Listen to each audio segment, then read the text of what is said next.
नमस्कार है सबैलाई। नमस्ते।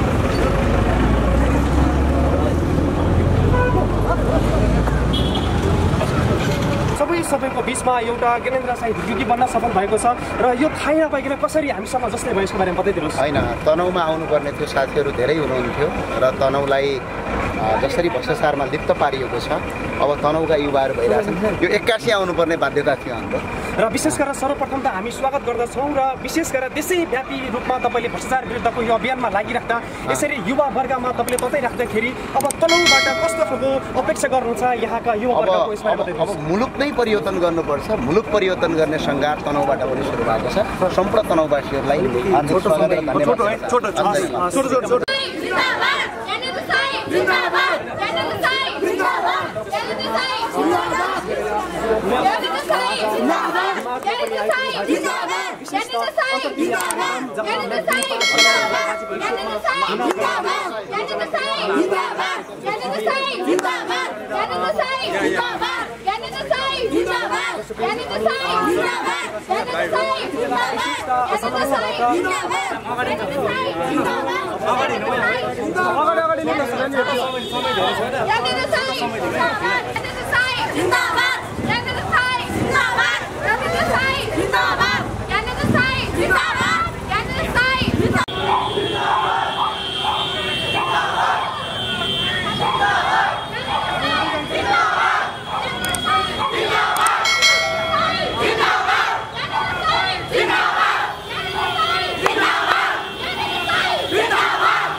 धन्यवाद। धन्यवाद है सबैलाई नमस्कार है मेरो। ल तपाईहरुका समस्या के छन्, कस्तो किसिमको समस्या भोगिराख्नु भएको छ? बजार चाहिँ ठुलै रहेछ, मैले यहाँ भित्र यति ठुलो बजार होला सोचेको थिइनँ, खुसी लाग्यो। र त्यो भएको हुनाले हामी अब माइक फोरम ओपन गर्छौँ। तपाईको नाम ठेगाना समस्या हामी कहाँ तपाईले समस्या राख्नुभयो भने हामी सुनेर मात्रै जाँदैनौँ है, त्यसको समस्याको समाधान पनि गरेर जान्छौँ। तालुकदार निकाय कुन कुन ठाउँमा के अप्ठ्यारो परेको छ सबै बताइदिनु होला। म यति गरेँ र मैले माइक फोरम ओपन गरेँ। हस्, जय नेपाल।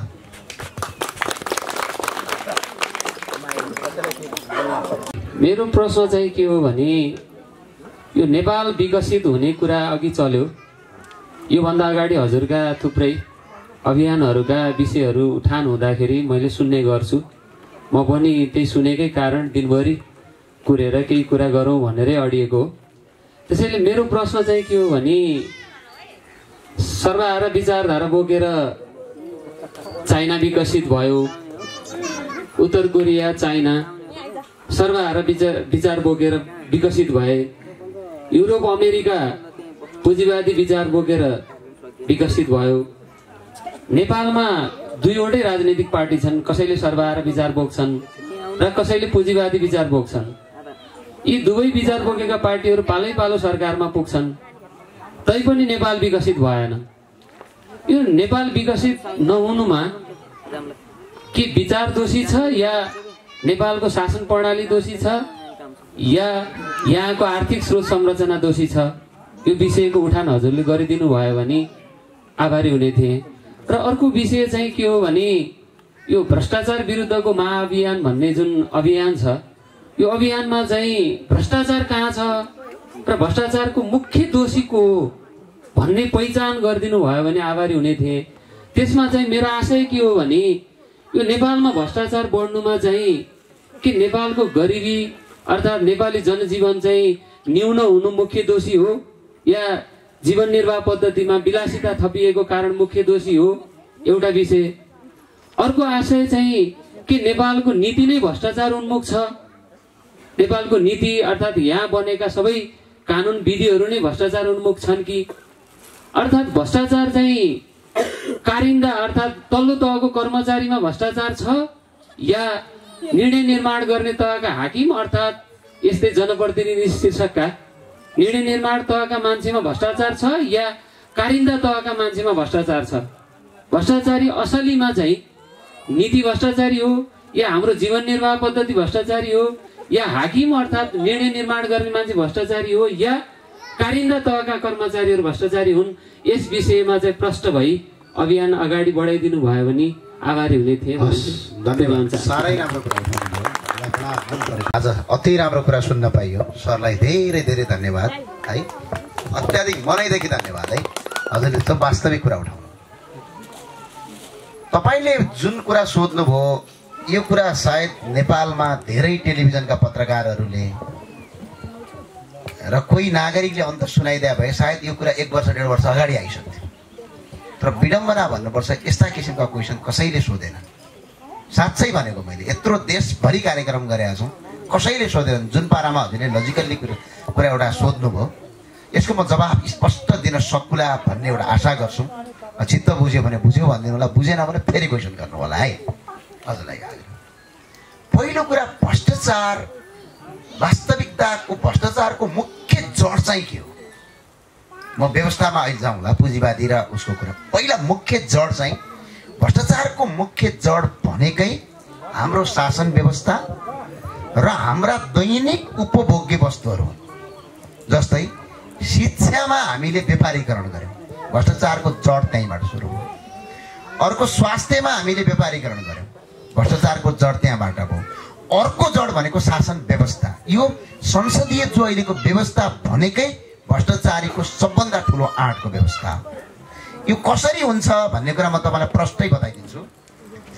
यो कसरी हुन्छ भने जस्तै भोलि पनि यही क्षेत्रबाट मानौ मै चुनावमा सांसदको लागि आएँ, तपाईँ आउनुभयो चुनाव गर्नका लागि र त्यहाँ आएको तामझाम खर्चका लागि हामीले करोडौँ रुपैयाँ सांसदले खर्च गर्छन्। त्यो पैसा त सांसदको घरको सम्पत्ति बेचेर त आउँदैन। त्यो पैसा आउने भनेको कहाँबाट हो भने यही व्यवसायीबाट, व्यापारीहरूबाट। अनि अर्को एउटा सांसदले ठुलो सपना के देखेको हुन्छ भने म सांसद बने भने विभागको मन्त्री बन्छु। मन्त्री र सांसद भनेको आकाश पातल फरकको कुरा। सांसद भनेको कानुन निर्माण गर्ने एउटा निकाय हो, नीति बनाउने एउटा तह हो। मन्त्री भनेको काम गर्ने निकाय हो, जस्तै कर्मचारीको प्रमुख हो। अनि उसले आज आएर करोडौँ रुपैयाँ खर्च गर्छ चुनावमा, त्यो पैसा त उठाउनु पर्यो। हामीले मार्शलको थ्योरी भनौँ, एडम स्मिथको कन्सेप्ट भनौँ, जो हामीले इकोनोमीमा पढ्छौँ, ती थ्योरीहरूले एउटा कुरा के भन्छन् भने एउटा ध्रुव सत्य कुरा भन्छन्। कुनै पनि मान्छेले इन्भेस्टमेन्ट गर्यो यानि कि लगानी गर्यो भने त्यसले रिटर्न खोज्छ, प्रतिफल खोज्छ। 1 करोड रुपैयाँ लगानी गर्यो भने उसले 1.5 करोड खोज्छ। यो मान्छेको प्रवृत्ति हो। यो प्रवृत्ति कसैले टार्न सकिँदैन। त्यस्तै निर्वाचनको बेला यसको मुख्य दोषी चाहिँ नागरिक हुन्। फेरि है निर्वाचनको बेला उसले ल्याएर के गर्छ, चुनावमा पैसा खर्च गर्छ, मन्त्री बन्नका लागि गर्छ। मन्त्री बनेन भने सांसद बन्यो भने अहिले 6 करोड कति करोड सांसद विकास कोषलाई दिन्छ। यो भ्रष्टाचार चुनावमा गरेको खर्च उठायो भने अरू केही पनि होइन। अनि मन्त्री बन्यो भने उसले के गर्छ, सबभन्दा तल्लो निकाय काम गर्ने मानौ खड्दारले भ्रष्टाचार गर्यो भने त्यसलाई संरक्षण गर्ने को हुन्छ, सुब्बा। सुब्बाले भ्रष्टाचार गर्यो भने शाखा अधिकारी, शाखा अधिकारीले भ्रष्टाचार गर्यो भने उपसचिव, उपसचिवले भ्रष्टाचार गर्यो भने सहसचिव, सहसचिवले भ्रष्टाचार गर्यो भने सचिव, सचिवले भ्रष्टाचार गर्यो भने त्यसलाई नियन्त्रण गर्ने निकाय भनेको, संरक्षण गर्ने निकाय मन्त्री हुन्छ। मन्त्री कहाँबाट आउँछ, जनताबाट आउँछ। अनि त्यो मन्त्रीले सबैलाई भ्रष्टाचार र त्यो चुनावी खर्च उठाउनका लागि तल्लो तहबाट कर्मचारीले भ्रष्टाचारका लागि पुरा उक्साइराखेको हुन्छ। एउटा बाटो त्यो हो, शासन व्यवस्था नै खराब छ, पहिलो कुरा। दोस्रो कुरा चाहिँ के हो भने हाम्रा आधारभूत चिजहरू महँगा हुनु। जस्तै अलिकति अहिले कोही मान्छे बिरामी पर्यो भनेपछि अस्पतालको बिल तिर्न सक्दैन। सैसा यहीँनिर हुनुहुन्छ, उहाँको परिवार उहाँ पनि बिरामी भएपछि उहाँको तलबले अस्पतालको बिलै तिर्न सकिँदैन। धन्न भगवानको कृपाले उहाँहरूको त अस्पताल छ, एउटा प्रहरीको अस्पताल छ नि त, त्यहाँ जानु होला। तर अन्य कर्मचारी कहाँ जाने, अन्य निकायका मान्छे कहाँ जाने? अनि बच्चा जन्मियो भने अब टेन्सन सुरु भयो, किनकि स्कुलको फी यति धेरै आउँछ कि सम्पत्ति नै बेच्नुपर्ने अवस्था आइसक्यो। फेरि संस्कृति यस्तो गजबको संस्कृति विकास भएको छ। यदि तपाईँको छोराछोरीले नीलो ड्रेस लगाएको सरकारी स्कुलमा पढ्यो भने तपाईँको छिमेकीले हेर्ने नजर फरक हुन्छ। तपाईँको छिमेकीले के गर्छ, हेपा प्रवृत्तिबाट सुरु गर्छ। तपाईँ एक अर्कासँग के गरी कुरा गर्छ भने ओहो मेरो छोरो त बोर्डिङ पढ्छ, मेरो छोरो यो ठुलो स्कुल, यसको छोरो यो सानो स्कुल, अर्थात् सरकारी स्कुल। यो एउटा हुँदै नभएको दुनियाँको यो अचम्मको कम्पिटिसन नेपाली समाजमा स्थापित भयो। यसले गर्दाखेरि भ्रष्टाचार झन् मौलायो, शासन व्यवस्था छन्, अनि अर्को शासन व्यवस्था सीमित व्यक्तिका हातमा भयो। कस्तो भइदियो? सरुवा गर्ने बढुवा गर्ने सबै तिनै भ्रष्टाचारीको हातमा भयो। अनि त्यो भ्रष्टाचार नियन्त्रण गर्नका लागि सरकारले निकाय बनाएको हुन्छ, अख्तियार अनुसन्धान आयोग, राष्ट्रिय सतर्कता केन्द्र, तिनीमा पनि राजनीतिक नियुक्ति भयो। अहिले पनि के छ? अहिलेको अख्तियारको प्रमुख एमालेको कोटाबाट, अख्तियारको आयुक्त जयबच्चन काङ्ग्रेसको कोटाबाट, यानि अर्को भोलि मधेसवादीको कोटाबाट दलका नेताहरूले भ्रष्टाचारीलाई संरक्षण गर्नका लागि, आफूलाई संरक्षण हुनका लागि अख्तियारमा आफ्ना मान्छे पठाउँछ। त्यही भएर ठुला ठुला काण्ड हुँदैन। यो शासन व्यवस्था। अर्को न्यायाधीश, उहाँले न्याय पाएन भन्नुभयो नि। अहिले कस्तो अवस्था स्थिति भयो भने प्रहरी पनि कुन पार्टीको हो भनेर हेर्ने बेला आयो, सिडिओ कुन पार्टीको हो भनेर हेर्ने बेला आयो, न्यायाधीश कुन पार्टीको हो भनेर हेर्ने बेला आयो। यसको अन्त्य भयो भने मात्र भ्रष्टाचार नियन्त्रणमा आउँछ। अब अर्को कुरा, विलासिता जीवन भन्नुहुन्छ। नेपालीलाई विलासिता जीवनै चाहिँदैन, किनभने खोला नाला नदी हिमाल पहाड सबै भएको देश हो। त्यति धेरै आज पनि नेपालमा कोभिड भयो, मान्छे भोको त्यति पर्दैन। सहरमा चाहिँ भोक भोकै पर्ला, गाउँमा पर्दैन। हामीलाई भगवानले एउटा कुरा, यो प्रकृतिले के दिएको छ भने आफै गरेर खाने व्यवस्था दिएको छ, त्यो भएर भ्रष्टाचार बढिरहेछ। अर्को कुरा तपाईँले गर्नु, पुँजीवादी व्यवस्था र सरबारावादी व्यवस्था, दुईटा व्यवस्था। हाम्रो सबभन्दा ठुलो कुरो विदेशी सिको। उदाहरणका लागि हामीलाई डार्विनको थ्योरीले भनेको छ, लेमार्किजमको थ्योरीले भनेको छ। हामीले साइन्समा जाने हो भने लेमार्किजमको थ्योरीले के भन्छ भने कुनै पनि चिजहरू जब आफ्नो शरीरमा प्रयोग हुन सक्दैनन् ती स्वत बिलाएर जान्छन्। अर्थात् कुनै पनि चिजहरू जब वस्तुहरू अर्थात् अङ्गहरू प्रयोगमा आउँदैनन् तिनीहरू स्वत बिलाएर जान्छन् भन्छ। वास्तवमा हाम्रो देशको जियो पोलिटिक्स के हो त? हाम्रो भूगोल के हो? हाम्रो संस्कृति के हो? हाम्रो सभ्यता के हो? हाम्रो प्रवृत्ति के हो? हाम्रो राजनीतिक आस्था के हो? हाम्रो आपसको प्रेम के हो? आज तपाईँ बाटोमा कहीँ बिरामी पर्नुभयो भने तपाईँलाई अहिले पनि तपाईँको छिमेकीले, तपाईँको गाउँले पैसा भए पनि नभए पनि तपाईँलाई काँध हालेर उपचार गर्छ। यही नै नेपालीको पहिचान हो। यो पहिचानलाई हामीले मेटाएर के गर्यौँ? कार्ल मार्क्सका सिद्धान्त यहाँ लाद्न खोज्यौँ जर्मनमा, जसलाई नेपालको केही पनि थाहा छैन, अनि अमेरिकामा भएको चिज नेपालमा लाद्न खोज्यौँ। ए बाबा, हिमालको सोलुखुम्बुमा बक्खु लाग्नुपर्छ, ज्याकेट लगाउने मान्छे मधेसमा आएर ज्याकेट लगाउँछु भन्यो भने त्यो मान्छे त बिरामी भएर मर्छ नि। हामी पहिलो कुरा विदेशी सिद्धान्त नै यो देशको घातक हुन्। यी दुईटै सिद्धान्त यो देशमा लागू हुँदैन, किनकि यो देशमा हामीले नेपालवादको परिकल्पना गरेका छौँ।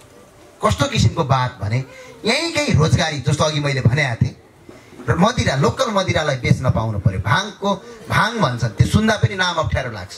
कति औषधि जन्य पदार्थ भन्छ, कति कपडा भन्छ। यदि भाङ र त्यसलाई सुकाएर कपडा बनाउने हो भने रेशमले तपाईँको फलक खान्छ। तर त्यसलाई हामीले नष्ट गरिराखेका छौँ, प्रहरी लगाएरै नष्ट गर्छ सिडिओकालले।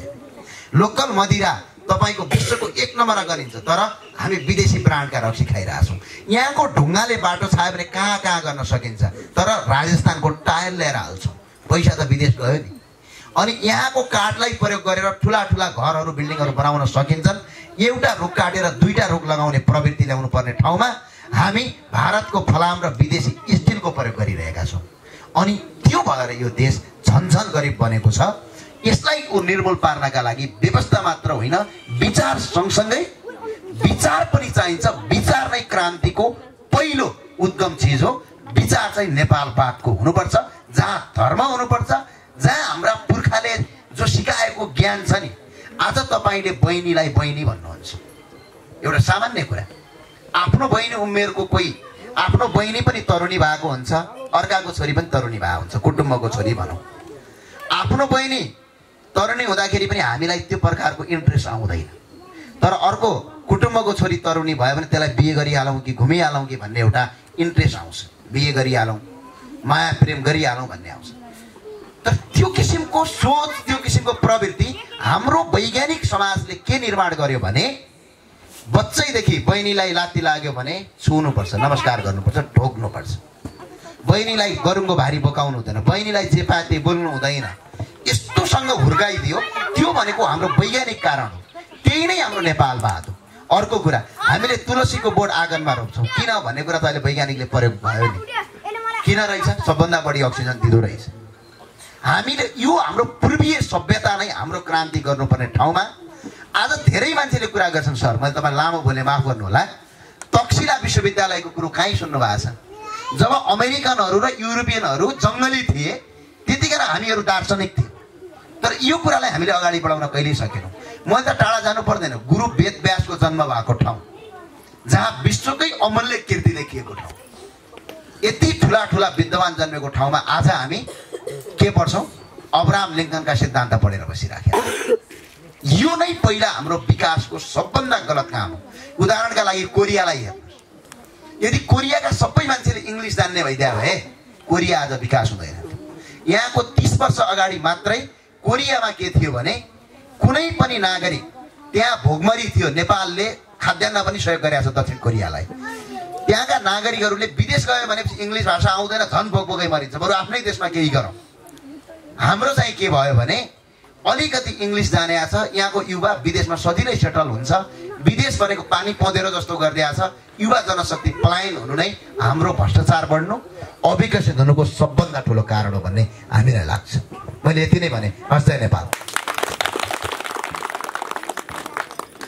अब हामी छोट्यौँ है राति पनि पर्यो हाम्रो यहाँ सर यो मेगदी खोलो खैरेनी मुनि हजुरहरू तरेर आउनु त्यो पुल हो खोल हो त्यत्रो खोलो त्यहाँ बया छ यहाँ उतापट्टि एउटा टार यो एउटा टार उता एउटा टार छ यो पनि तल्लो छ यहाँ सिँचाइको पानी नभएर हामीलाई बेसी हामी दुःख पाउने छौँ सिँचाइको लागि पानी छैन है हजुर हो त्यो एउटा कहीँ केही हुन्छ भने होइन यहाँ त सबभन्दा हुन्छ राम्रो हो त्यसलाई एउटा हजुरले जे भए पनि देखेर कहीँ त्यस्तो हुन्छ उपलब्ध भने हामीलाई सुविधा हुन्छ धन्यवाद धन्यवाद सबैले ताली म अहिले के छ भने सरकार 3 तहको छ अहिले सबभन्दा नागरिकहरू कन्फ्युज पनि छन् कहाँ जाने भन्ने भएको छ प्रदेश सरकार छ केन्द्र सरकार छ सङ्घीय सरकार स्थानीय सरकार छ हामी केन्द्रीय सरकारको सम्बन्धित मन्त्रालयमा यो कुरा हजुरको एकपल्ट लगेरै डेलिगेसन जान्छौँ र स्थानीय तहमा चाहिँ तपाईँले यहीँको गाउँपालिकामा हाम्रा अभियन्ता साथीहरूले यसको जवाफ माग्नेछन् हस् धन्यवाद